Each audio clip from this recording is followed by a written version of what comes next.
ശരിക്കും നിങ്ങളുടെ ഭാഷ.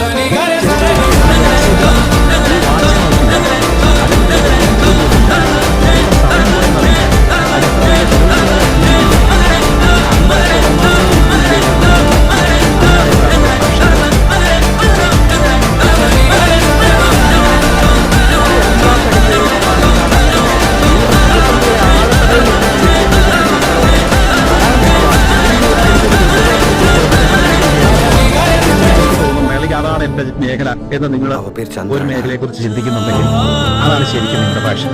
ചില ജോലി ചെയ്യുമ്പോൾ നമ്മൾ എക്സൈറ്റഡ് ആവും. വാച്ചാൻ നോക്കില്ല, അതിൽ നിന്ന് പ്രതിഫലം കിട്ടും നോക്കില്ല, എത്ര സമയം പോയെന്നറിയില്ല, അതിന് എത്ര പൈസ ചെലവഴിച്ചെന്ന് ചിലപ്പോൾ ചിന്തിക്കില്ല. അങ്ങനെ തുടർന്നുകൊണ്ടേയിരിക്കുന്ന ഒരു ജോലിയോട്ട് മരിക്കട്ടെ. അതിനാണ് യഥാർത്ഥത്തിൽ ഭാഷിതം.